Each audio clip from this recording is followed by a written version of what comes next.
Welcome to the F3 podcast, where we discuss all things that pertain to faith, family, and finances. And remember, no subject is off limits. We are your hosts today. I am the lowly but humble. I'm just a nobody trying to tell everybody about somebody who can change Lord. anybody. Okay.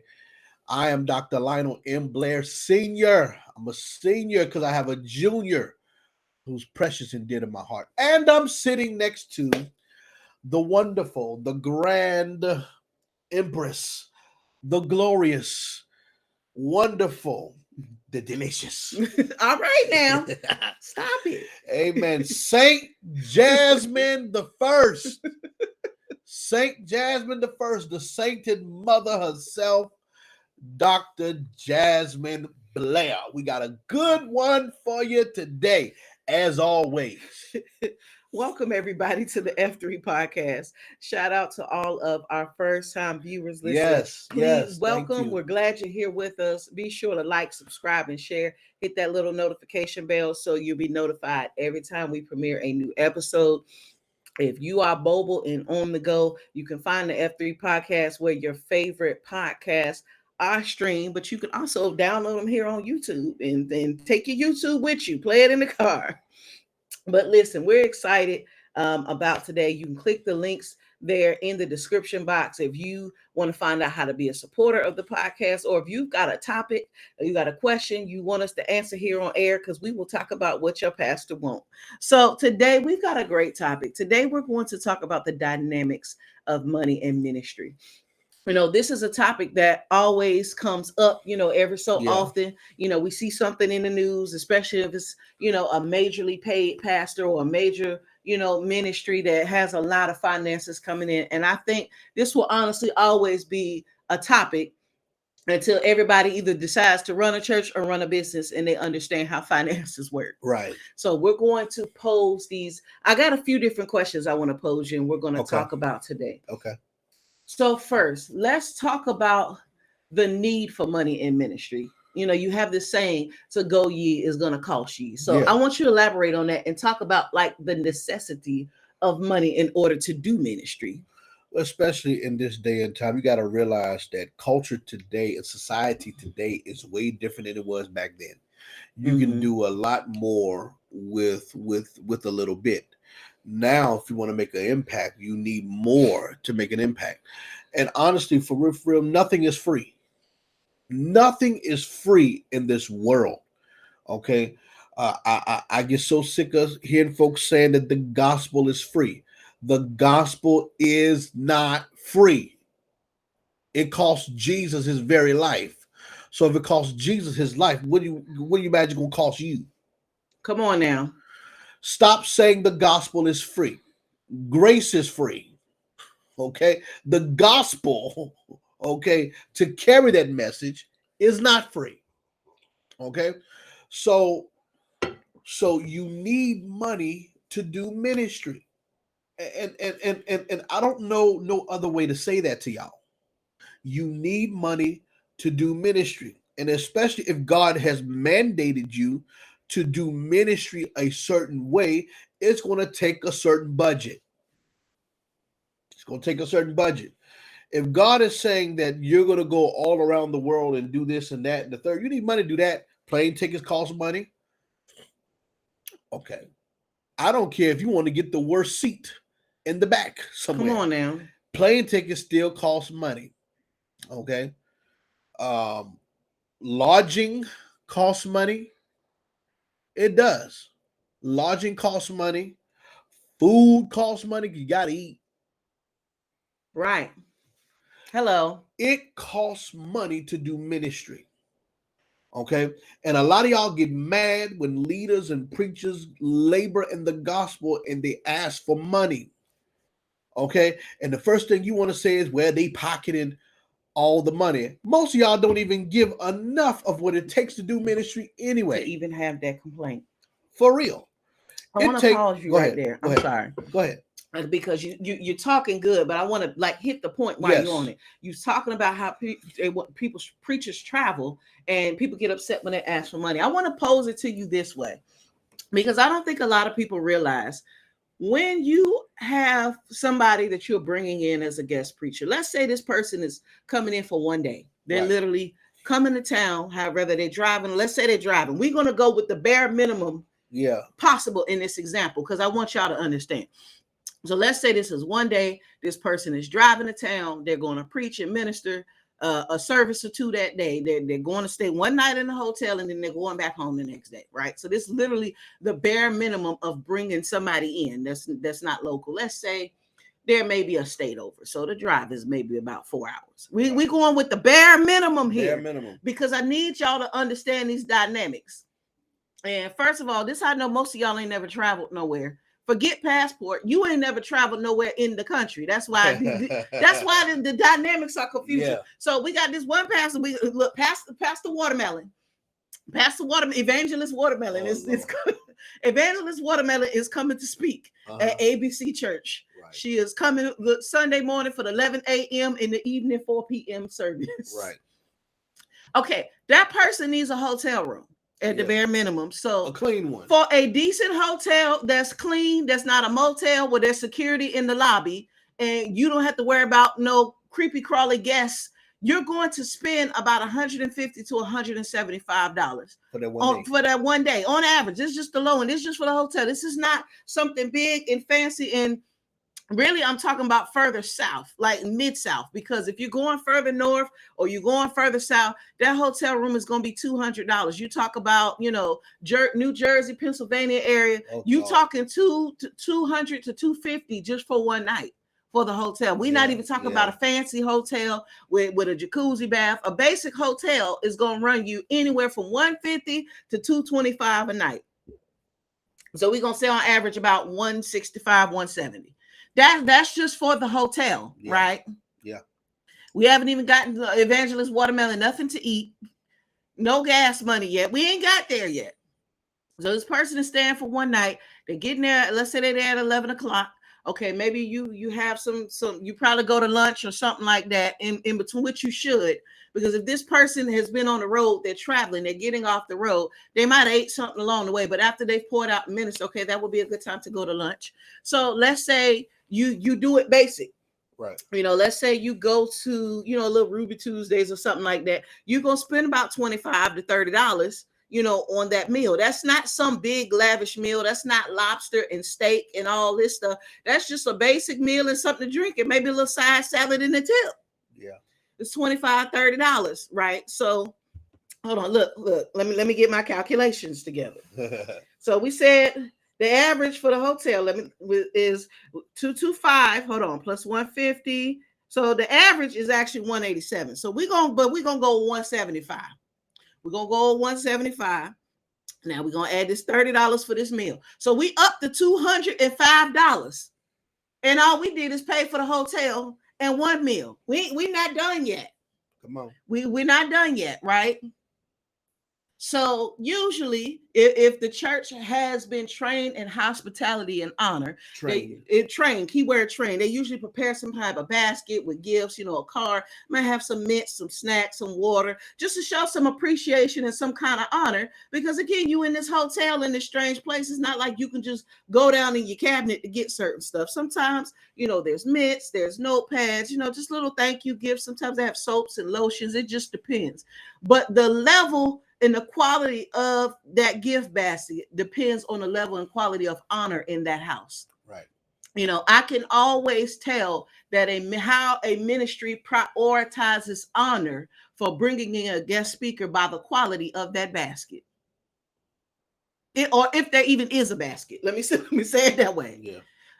But I can honestly say, the places we've been, we've never gotten a basket that was short of honor. It's always been integral, honorable. You can really see the love and the time and the detail that goes into something like that. So if you do it correctly, even let's say you do it on the low end, you get all the stuff and somebody put it together, that's going to be about $50. So we up to $255, right? Uh-huh. We up to $255. So, Sister Watermelon comes back, ministers that evening service or whatever. Now, even if you do not necessarily go out to dinner, because we don't know how late that service is, you're going to send that person with some kind of food or something like that because it's late. They're somewhere strange. But let's say you don't necessarily have dinner with them, but you make sure you include in their travel expenses, because people don't realize somebody is coming to minister, right? So this person drove there. I don't know about y'all, but gas is not cheap. So for that person to drive a 4 hour drive, we said in this example, and they got to drive back, that's not $40 in gas. Come on. If they made a 4 hour drive and they drove 4 hours back, we talking about a good, depending upon what kind of vehicle they got. We don't know if there was some kind of traffic, but let's say they got like some kind of mid-size sedan. They drove 4 hours there. They drove 4 hours back. So we gonna say this gas is about $125 because we don't know what the cost of gas is. The gas goes up and down. So this is $380. We haven't even gotten into the thank you honorarium for coming to minister yet. And so I'm gonna add another $30 for that dinner because I didn't include the dinner. So we up to $410. This is for one day. And none of this is going to Evangelist Watermelon pocket. Let me go back. This was the hotel, this was the lunch, this was the dinner, the gift basket, and the gas money. So at this point, accommodation. After eating lunch and dinner, which they would have ate anyway, lunch and dinner and a gift basket, the expense is already $410. We haven't even gotten into blessing Sister Watermelon for ministering. This don't even count any money Evangelist Watermelon have spent out her own pocket, on it, because she had to spend gas and stuff on the way there. Yeah. You see what I'm saying? So we up to $410. So this is one day. So let's say, they're coming from out of town. This is not nobody local. So we do the basic bare minimum $500 honorarium. We done already spent $900 and some change. So it's basically $1,000 to bring somebody in for one day that lives in a neighboring state doing the bare minimum. No, I said bare minimum because bare minimum. It's $1,000 to bring somebody in for one day. Now, $1,000 is not a lot of money, but like I said, if you don't travel nowhere, this is news to you. This is shocking to you. But if you don't have at least $1,000 set aside, why you want somebody to come minister for you? And a lot of preachers have been dishonored severely in this area. We have. We've experienced that. Absolutely. A lot of preachers have been dishonored in this area. And a lot of them start off humble. Yeah. They start off what seems to be humble anyway. And they say, I come there, I pay my own way and do all this other stuff just to not even be compensated back. They don't even break even, quote unquote. Yeah, they don't even break even or anything like that. And then you get mad when preachers have a set honorarium and accommodations that they require. Absolutely, because the honorarium is separate from the travel expenses. If this person is driving, they're spending money on gas, they're spending money on food, they're spending money on a hotel, they should be compensated for all of that back because that's money they would not have had to spend. Yeah. And so these things are important. This is, yes, you have your extreme examples, some of the bigger names, the popular names that do a lot of traveling and things like that. But the average preacher, if you take away from the big TV names that we see, the average preacher does not have all these outlandish requirements. Yeah. To come minister. They really don't. They don't have all these outlandish requirements. We've known some bigger names that have surprisingly humble requirements because they travel so much. Yeah. But even if you expect the person to, pay for their hotel or their plane ticket or what have you up front, you should already have the budget prepared to compensate them for that. As long as they can show a receipt that they paid for it, you should be able to compensate them for that. So most of the money that's spent in these events, it's not enriching the person's pockets. You are literally displacing somebody from their home for a day or 2 or 3 or 4 or 5, and you expect to give them pennies for being somewhere for 3 or 4 days. Now let's put this in perspective. This was one day on a Sunday, but let's say this was 3 days. Okay, people have to take off of work if they have a job. If they have a business, they have to put that business on hold. They have to stock stuff in place for their ministry. If they do have a family situation, maybe they've got to get certain things together. So we don't count. The average preacher still works a job, in case y'all did not know. Yeah. Teachers and pastors are the lowest paid degreed professions that we have. So you expect somebody to take off work and come minister for 3 days and go home without nothing extra. Right. How are you going to take off work for 3 days and spend your own money to go to somebody's church just to say that you did a good service? No. Now, granted, there's humility there, but let's be honest. Some people, if they take off like that, they're taking a loss. Why do you want, how can you say you reverence and honor the person, but then you expect them to take a loss so that you can benefit? Come on now. We've got to have a different honor about this. Yeah. So this is the bare minimum is $1,000. A bare minimum is $1,000. That's just to bring somebody in to host them for 1 day and give them a basic $500 honorarium. But see, we have an issue with this because we don't value eternal stuff. Yeah.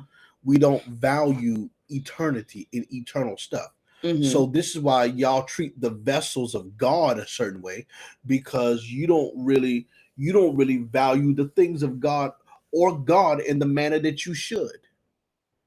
Because see, here's the thing.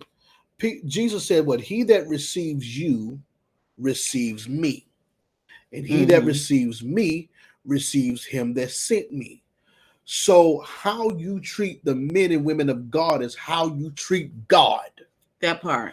God takes it personally. That's why some of y'all curse now, because of how you treated men and women of God who God may have sent to you or anything like that. That's why it's better if you cannot make the right accommodations, don't plan nothing. Don't plan nothing. Some of you may need to plan a year ahead of time and save your money. Yeah, and we've had a couple people that I've had to tell that to them. They, I just wanted to talk, I'm thinking about, planning this, that, and the third. And I'm like, okay, what is your budget? Is my first question. Not because it's about money, but it's important to make sure, because we had our season being this honor, that season's over. Yeah. I need to make sure you can afford to bring us in. If you don't even have the bare minimum in place, you're going to have to stretch that. It was like, well, I'm only working with this. I said, okay, hotel costs this much, food costs this much, gas per diem is about this much. I need you to do your math and call me back in about 6 months when your budget is here. Yeah, for real. And there's been times where we have made certain accommodations to be there, but that should be at our discretion, right? Not because we have to. Exactly. You see what I'm saying? And for us, we don't bang people in the head, but listen, you ain't gonna dishonor me either. Mm-hmm. The lowest offering I've ever had was $20. Never again. No, the lowest offering you had with them $8. Remember? Yeah. That's a whole nother episode. We're gonna have to do that. We're gonna do that in our documentary. Yeah, we're gonna save that. That's gonna be a special edition at like 9:00 at night. We're gonna tell y'all all about that on a different day. And this was a church that I covered. That's a whole nother story. But anyway, bless the Lord. But a lot of you don't value eternal stuff, and that's why you give God the bare minimum. Yeah.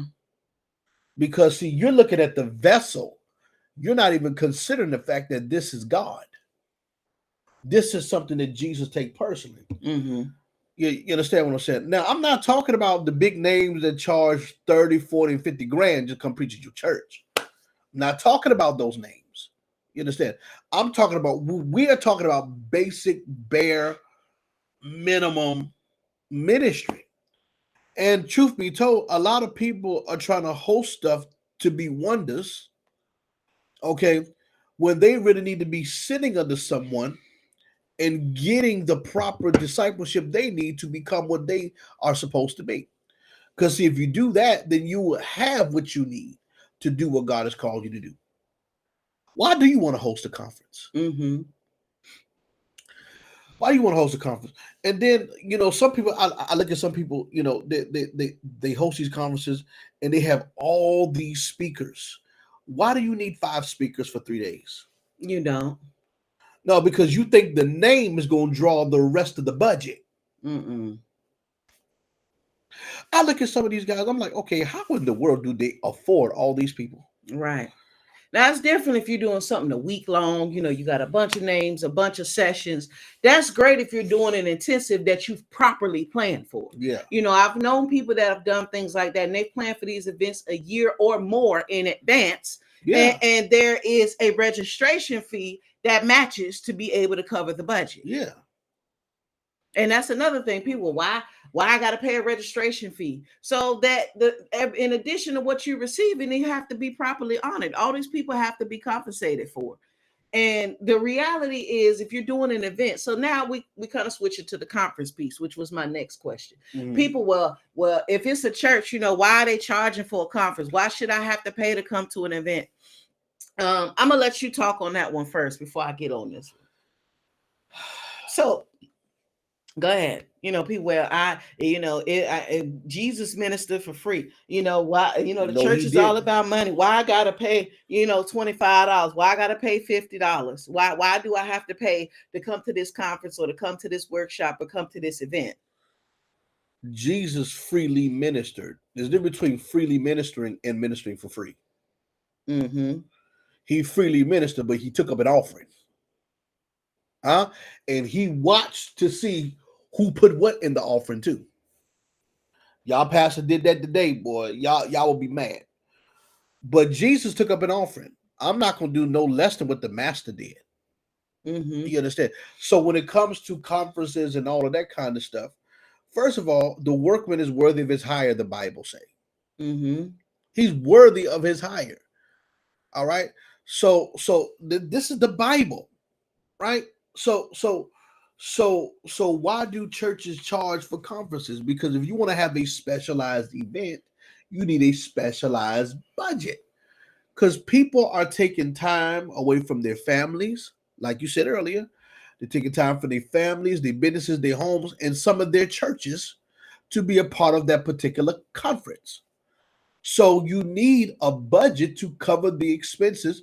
First of all, some people decide they want to rent a venue. Right. That costs money Mm-hmm. in the thousands. Okay. Mm-hmm. And then people coming in, flying in, that's on the program. That costs money. Yes, it does. You can't expect them to come on their own dime and not be compensated. Y'all want to have a high hallelujah time. Yeah. And And then I've seen these conferences where, they have to either take up an extra offering or they have to say, hey, we need to meet this budget. Okay, I need everybody to give $20 more, $50 more. Huh? that's another story. I'm gonna pause you right there. Go Now ahead. that I can understand the frustration, because if you did the budget correctly and you charging people, you shouldn't be needing to take up an extra offering.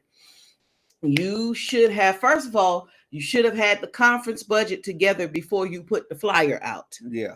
If you don't have the budget ahead of time, because see, everybody's not guaranteed to sign up. So you need to make sure that you can handle whatever that budget is before you put it out there. Right. And you do not overcompensate. So the numbers make the decisions, not your feelings. If you got the budget together and you charge it, let's say the fee is a 3-day conference and it's $100. People shouldn't have to pay more than that unless they're choosing to buy like any books or products or something like that. Or they just choose to give an extra offering because they want to be a blessing. But if there's $100 fee, nobody should be asking for extra anything. That should be in the budget. But go ahead. We definitely gonna have to do a part 2 of this. People, I don't get it, because see, when it comes to secular stuff, Mm-hmm. we don't have these arguments. We don't have these arguments when it comes to secular events. We look at these tickets people be paying for. I was just going to mention that next too. Beyonce tickets is like $1,000. Okay. And some of y'all will take out of your 401k. There are people taking out of their 401k. Mm-hmm. Okay. There are reports of people borrowing from their 401k to go to a Beyonce concert. But you won't take out of your 401k to come to a ministry event that's going to enrich your soul and impart into you your next measure of what you need. Right. What is this? Our priorities are jacked up because see, I we don't mean, we don't value the things of God. We let's don't. make it more practical than that.